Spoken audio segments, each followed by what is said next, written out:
Hello friends, today we will study types of solution. आज हम लोग सॉल्यूशन के कितने प्रकार होते हैं उनके बारे में स्टडी करेंगे। 3 टाइप्स के सॉल्यूशन आपके बनेंगे।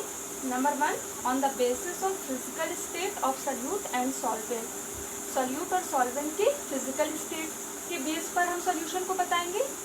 सॉल्यूट और सॉल्वेंट की फिजिकल स्टेट पर आपके जो सॉल्यूशन होते हैं वो 9 टाइप्स के बनते हैं। 1 2 3 4 5 6 7 8 9। ठीक। सेकेंड है आपका on the basis of concentration. Concentration के बेस पर हम बताएंगे सॉल्यूशन को। 2 टाइप्स के होंगे, डाइल्यूट और कंसंट्रेट सॉल्यूशन। थर्ड है आपका on the basis of number of moles of solute. Solute के नंबर ऑफ मोल्स के बेस पे बताएंगे कि सॉल्यूशन कितने टाइप्स के होते हैं। 3 टाइप्स के होते हैं। इसको मैं आगे इसको क्लियर करूँगी।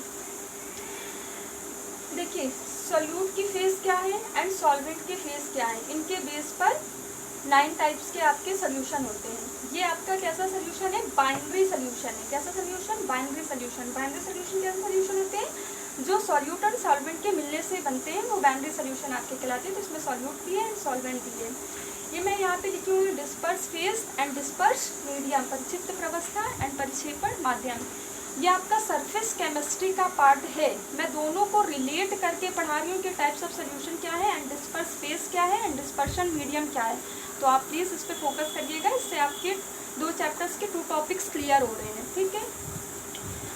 सॉल्यूट, अगर सॉल्यूट आपका सॉलिड है, अगर सॉल्यूट आपका लिक्विड है, इफ आपका योर सॉल्यूट क्या है? गैस है। तो अगर आपका सॉल्यूट सॉलिड है तो सॉल्वेंट सॉलिड हो सकता है, सॉल्वेंट लिक्विड हो सकता है, सॉल्वेंट गैस हो सकता है। इसमें 3 टाइप के सॉल्यूशन बनेंगे। सॉलिड का सॉलिड में, सॉलिड का लिक्विड में, सॉलिड का गैस में। सबसे पहले मैं आपको बताना चाहूँगी कि सॉल क्या है। यहाँ सॉलिड सॉल लिखा है, सॉल लिखा है, तो पहले आप जानिए सॉल है क्या। जो भी लिखा है इसमें सबसे पहले जो स्टार्टिंग में लिखा है वो आपका क्या है? मेन है, सॉल। सॉल में सॉलिड का होना इम्पोर्टेंट है और सॉलिड जो होगा यहाँ पे आपका सॉल्यूट फॉर्म में होगा, डिस्पर्स फेज फॉर्म में होगा। डिस्पर्स फेज फॉर्म में होने का मतलब जो चीज़ किसी चीज़ में क्या हो रही हो, फैल रही हो, छितर रही हो, मिल रही हो। ठीक है, इसलिए हम इसको क्या कहते हैं? सॉल्यूट। एस क्या है आपका? यहाँ पे सॉल्यूट होना चाहिए। ठीक है। और एल जो है यहाँ पे आपका, ये किसका मीडियम बताएगा? ये सॉल्वेंट का मीडियम बताएगा कि सॉल्वेंट आपका कैसा होगा। तो यहाँ पे मेन इंपॉर्टेंट है सॉलिड। सॉलिड डिजॉल्व होगा किसमें? लिक्विड में। सॉलिड लिक्विड में डिजॉल्व होगा। अगर सॉलिड लिक्विड में नहीं डिजॉल्व हो रहा, अगर आपका सॉलिड सॉलिड में डिजॉल्व हो रहा है तो इसको हम क्या कहेंगे? Solid salt. क्या कहेंगे? Solid salt. सॉल में सॉलिड डिजॉल्व होता है और अगर सॉलिड आपका लिक्विड में डिजॉल्व हो रहा है तो इसे सॉल्ट बोलेंगे। और सॉलिड अगर आपका जो सॉल्यूट है, सॉलिड अगर आपका सॉलिड में डिजॉल्व हो रहा है तो उसको क्या बोलेंगे? Solid salt. क्लियर हो गया? अब देखते हैं, सॉलिड सॉलिड में मिल गया तो किस में डिजॉल्व हो रहा है? सॉलिड में ना, इसलिए सॉलिड। और सॉल्ट, सॉल्ट क्यों है? क्योंकि सॉलिड डिजॉल्व हो रहा है। इसका एग्जांपल है आपका रोल गोल्ड। इसे हम कृत्रिम सोना भी कहते हैं हिंदी में। ठीक है। ये किसका मिक्सचर होता है? एल्युमिनियम एंड कॉपर का। एल्युमिनियम इसमें 10% होता है, कॉपर इसमें 90% होता है। इसे हम अलॉयज़ भी कहते हैं। अलॉयज़ आपको हिंदी में इसको मिश्र धातु बोलते हैं। बहुत सारे अलॉयज़ हैं। अलॉयज़ की मेरे पास ट्रिक है, अगर कभी आपको नीड्स हो तो आप प्लीज़ कमेंट बॉक्स में कमेंट करके मुझसे इसका ट्रिक ले सकते हैं। अब बात करेंगे सॉलिड और लिक्विड सॉल्यूशन की। ठीक है। अगर सॉलिड डिजॉल्व होगा लिक्विड में तो वो क्या कहलाएगा? आपका सॉल कहलाएगा। सॉलिड अगर डिजॉल्व होता है लिक्विड में तो उसे सॉल कहते हैं। एग्जाम्पल इसका होगा सोल्यूशन ऑफ शुगर। शुगर को हम क्या करेंगे? वाटर में डिजॉल्व करेंगे तो क्या बनेगा? Solution of sugar. शुगर का सोल्यूशन बनेगा। शुगर का फॉर्मूला होता है C12H22O11। अब बात करेंगे सोल्यूशन की। सॉलिड डिजॉल्व होगा अगर गैस में। ठीक है। कैसा सोल्यूशन होगा ये? सॉलिड डिजॉल्व होगा तो गैस में, तो इसे क्या बोलेंगे? Solid aerosol. पहले हम क्लियर कर दें कि एरोसॉल होता क्या है। एरो, इसमें क्या है? एयर। एयर में कोई चीज़ डिजॉल्व होगी। देखिए एरोसॉल में आगे एयर लिखा है ना, तो इसमें कोई भी चीज़ डिजॉल्व होगी एयर में। मतलब एयर आपका क्या होना चाहिए? सॉल्वेंट डिस्पर्स मीडियम होना चाहिए, परिक्षेपण माध्यम होना चाहिए। क्लियर हो गया? सॉल्वेंट डिस्पर्स मीडियम क्या होना चाहिए? एयर। अब एयर, तो एयर है क्या बच्चों? एयर गैस होती है ना, तो वही बात हो गई कि ये किस फॉर्म में होना चाहिए? गैस फॉर्म में। आपको क्लियर हो रहा होगा। अब इसमें डिजॉल्व हो रहा होगा। अब देखिए इसमें पीछे क्या लिखा हुआ है? Sol aerosol. तो सॉल में क्या होता है? सॉलिड ही डिजॉल्व होता है। तो मतलब गैस में क्या हो रहा है यहाँ पे, सॉलिड डिजॉल्व हो रहा है। तो एरोसॉल और सॉलिड डिजॉल्व हो रहा है, इसलिए सॉलिड एरोसॉल बोलेंगे। एक आपका लिक्विड एरोसॉल भी होता है, क्या होता है, लिक्विड एरोसॉल। तो अब इसमें देखिए एयर में क्या चीज़ डिजॉल्व हो सकती है, सॉलिड या लिक्विड। एरोसॉल का मतलब क्या हुआ, एयर में डिजॉल्व हो सकता है, दो चीज़ डिजॉल्व हो सकती है, एक आपका सॉलिड डिजॉल्व हो सकता है, दूसरा लिक्विड डिजॉल्व हो सकता है। एयर आपका क्या कहलाएगा, सॉल्वेंट, और सॉलिड और लिक्विड क्या हो सकते हैं, आपके सॉल्यूट। अब आपको अगर भाई सॉलिड भी डिजॉल्व हो सकता है और लिक्विड भी डिजॉल्व हो सकता है, अगर सॉलिड डिजॉल्व हो रहा होगा तो सॉलिड एरोसॉल बोलेंगे, क्लियर हो गया। और अगर लिक्विड डिजॉल्व हो रहा होगा तो लिक्विड एरोसॉल कहेंगे। पर इसमें एयर मेन है, इसमें जो डिस्पर्स मीडियम होगा, सॉल्वेंट होगा, वो एयर ही होना चाहिए, क्लियर हो गया। जैसे सॉल में जो आपका सल्यूट होना चाहिए वो सॉलिड ही होना चाहिए, वैसे ही एरोसॉल में जो आपका सॉल्वेंट होना चाहिए वो एयर ही होना चाहिए। एयर में आपका सॉलिड भी डिजॉल्व हो सकता है और लिक्विड भी। अगर सॉलिड डिजॉल्व हो रहा होगा तो सॉलिड एरोसॉल बोलेंगे, अगर लिक्विड डिजॉल्व हो रहा होगा तो लिक्विड एरोसॉल बोलेंगे, क्लियर हो गया आपको। अब इसका एग्जाम्पल लूँगी मैं आयोडीन या कैम्फर, इसे हम कपूर भी बोलते हैं। तो आपने देखा होगा कपूर आपका क्या होता है, इसमें गैस की जो क्वांटिटी होती है वो ज़्यादा होती है और सॉलिड उसमें क्या होता है, डिजॉल्व होता है। इसी तरह आयोडीन, ठीक है।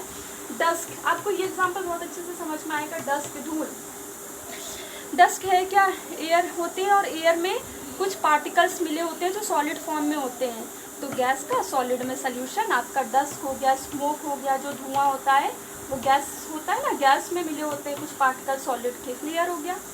अब हम बात करेंगे, पहले आप जानिए इमल्शन क्या है, ठीक है। इमल्शन क्या होता है, जिसे हम हिंदी में बोलते हैं पायस। लिक्विड का लिक्विड में सोल्यूशन, लिक्विड का लिक्विड में सोल्यूशन आपका क्या कहलाता है, इमल्शन। पहले हम इसी को क्लियर कर लेते हैं, ठीक है। सॉल्यूट, अगर आपका सॉल्यूट क्या हो, लिक्विड हो, और सॉल्वेंट भी क्या हो, आपका लिक्विड हो, तो अगर लिक्विड का लिक्विड में सोल्यूशन बनता है तो इसको हम क्या कहते हैं, इमल्शन। एग्जाम्पल आपका मिल्क, दूध हो गया, और दूसरा आपका फेस क्रीम। इसमें दोनों लिक्विड फॉर्म में होते हैं, सॉल्यूट भी लिक्विड फॉर्म में होता है, सॉल्वेंट भी लिक्विड फॉर्म में होता है, डिस्पर्स फेस भी लिक्विड फॉर्म में होता है, डिस्पर्स मीडियम भी लिक्विड फॉर्म में होता है, आपको दिख रहा होगा, ठीक है। इसमें होता क्या है, डिस्पर्स होना मतलब होता है फैलना। इसमें सॉल्यूट और सॉल्वेंट एक दूसरे में फैल तो जाते हैं बट एक दूसरे में डिजॉल्व नहीं होते हैं, एक दूसरे में घुलते नहीं है, बस एक दूसरे में मिल जाते हैं, ठीक है। क्लियर हो गया होगा आपको। अब हम बात करेंगे लिक्विड का सॉलिड में सोल्यूशन, ठीक है। लिक्विड को डिजॉल्व करेंगे सॉलिड में। अब इसे हम बोलेंगे सॉलिड इमल्शन। क्या बोलेंगे, सॉलिड इमल्शन। हमने बोला था इसमें इंपॉर्टेंट क्या है, लिक्विड। इसमें सॉल्यूट आपका किस फॉर्म में होना चाहिए, लिक्विड फॉर्म में होना चाहिए। अगर लिक्विड में डिजॉल्व हो रहा है तो इमल्शन बोलेंगे, और अगर सॉलिड में डिजॉल्व हो रहा होगा तो सॉलिड इमल्शन बोलेंगे। क्या बोलेंगे, सॉलिड इमल्शन। जैसे सॉल में सॉल्यूट का सॉलिड होना कंपलसरी था, वैसे इमल्शन में सॉल्यूट का लिक्विड होना कंपलसरी है, ठीक है। तो दोनों में देखिए सॉल्यूट क्या है, लिक्विड फॉर्म में है, और जो सॉल्वेंट है वो डिफरेंट फेज में है। इसमें सॉलिड है, इसमें लिक्विड है। तो जिसमें लिक्विड फेज में है, दोनों लिक्विड फेज में, उसको इमल्शन कहते हैं। जिसमें ये सॉलिड फेज में हो जाएगा उसको सॉलिड इमल्शन बोलेंगे, क्लियर।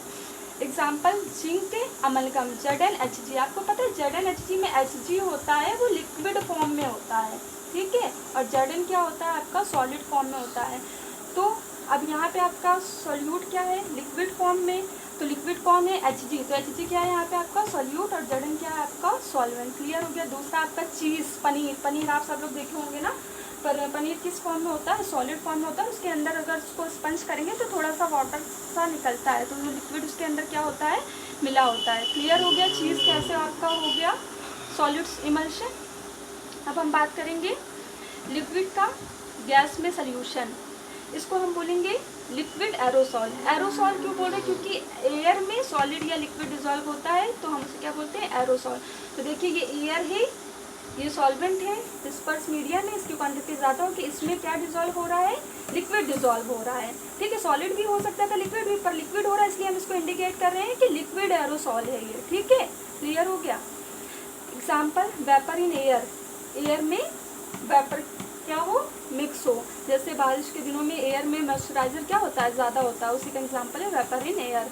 दूसरा आपका फोग, सर्दी के दिनों में जब आप लोग बाइक चलाते होंगे मॉर्निंग टाइम में, तो आप देखते होंगे फॉग रहता है, जिसकी वजह से आपको दूर तक का दिखाई नहीं देता है। तो ये वही फॉग है, गैस होते हैं, और गैस में क्या होते हैं, लिक्विड के पार्टिकल्स आके क्या हो जाते हैं, बैठ जाते हैं गैसेस के ऊपर, जिससे आपको धुंधला सा दिखाई देता है। क्लियर हो गया। अब हम बात करेंगे जिसमें सॉल्यूट गैस फॉर्म में होगा। ठीक है, इनके भी 3 स्टेज बन सकती हैं, गैस का सॉलिड में सोल्यूशन, गैस का लिक्विड में सोल्यूशन, गैस का गैस में सोल्यूशन। गैस का सॉलिड में सोल्यूशन का एग्जांपल है आपका स्पंज। स्पंज आपने लोग देखा होगा, पानी या कोई चीज़ गिरती है तो हम उसके ऊपर स्पंज ला के रख देते हैं, जिससे वो पूरा पानी क्या कर लेता है, एब्जॉर्ब कर लेता है। तो देखिए वो उसमें जो मेन जिसकी क्वांटिटी ज़्यादा होती है सॉल्वेंट, वो सॉलिड फॉर्म में होता है। और वो स्पंज क्यों होता है, वो स्पंज इस वजह से होता है क्योंकि उसके बीच में एयर भरा होता है। जब आप उसको स्पंज करते हैं तो उसका एयर जो होता है ना, वो आउटसाइड निकलता है, इस वजह से वो दब जाता है। क्लियर हो गया।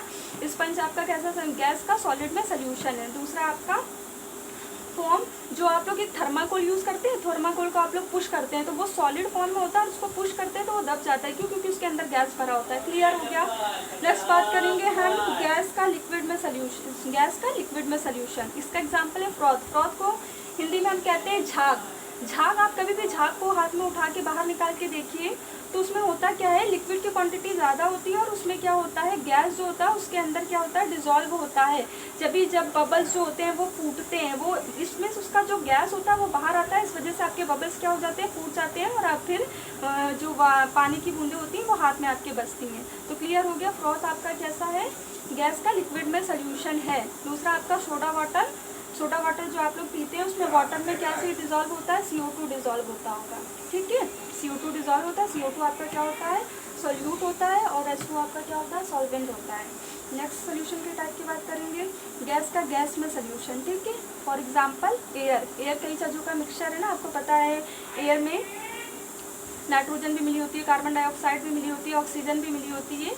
तो इसमें जो चीज़ डिजॉल्व होती है और जिसमें डिजॉल्व होती है, दोनों चीज़ क्या किस फॉर्म में होते हैं, गैसेस फॉर्म में होते हैं। अब बात करेंगे on the basis of concentration. इसको मैं नेक्स्ट वीडियो में क्लियर करूँगी इन दोनों टॉपिक को। Thank you for watching my video.